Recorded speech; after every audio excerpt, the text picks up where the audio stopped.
নিলম্বন কৰো, দুৰ্নীতি বন্ধ কৰো, প্ৰাপ্য আদায় হবই লাগিব, দুৰ্নীতি নিলম্বন কৰো।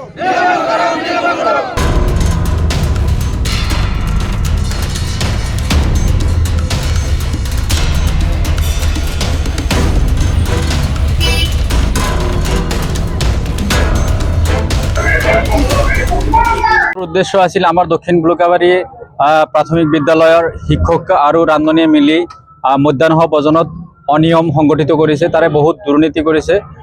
চৰকাৰী ধন আত্মসাৎ কৰাৰ অনেক অভিযোগ আছে। আমি অলৰেডি বিঅ' অফিচত এইটো ৰিপৰ্ট যোৱাকালি দিছোঁ, প্ৰতিবেদন দাখিল কৰিছোঁ।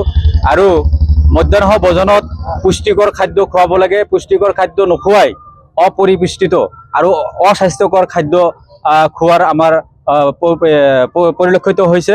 লগতে ৰান্ধনীয়ে 6 দিন আপোনাৰ খুৱাব লাগে, বাট তাতে 2 দিন বা 3 দিন, সপ্তাহত বৰ বেছি 2 দিন বা 3 দিন খুৱায়।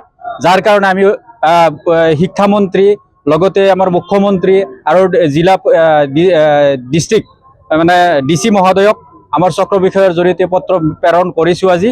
এইটোৱে আমাৰ মূল উদ্দেশ্য আছিল। আৰু ইয়াতে আমাৰ মুখ্যমন্ত্ৰী আৰু শিক্ষামন্ত্ৰীয়ে নিৰপেক্ষভাৱে তদন্ত কৰিব বুলি আমি দাবী উত্থাপন কৰিছোঁ। আমাৰ দক্ষিণ ব্লকাবাৰী যিটো প্ৰাথমিক বিদ্যালয়, সেই বিদ্যালয়ৰ প্ৰধান শিক্ষকজনে বিদ্যালয়ৰ মানে ৰাইজৰ ওপৰত অৰাজকতা আৰম্ভ কৰিছে।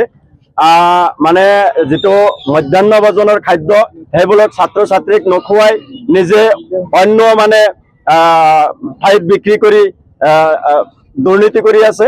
যাৰ কাৰণে আমি ইয়াত মানে ধৰ্ণা কাৰ্যসূচী আৰম্ভ কৰিছোঁ। আমাৰ দাবী, শাহজাহান মাষ্টাৰে যিটো মানে ছাত্ৰ ছাত্ৰীৰ ওপৰত অত্যাচাৰ কৰি আছে, যাৰ কাৰণে শাহজাহান মাষ্টাৰক আমাৰ স্কুলৰ পৰা নিলম্বন কৰি দিব লাগে।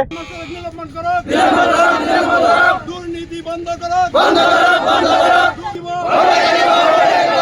প্ৰাপ্য আদায় হবই লাগিব, দুৰ্নীতি নিলম্বন কৰো।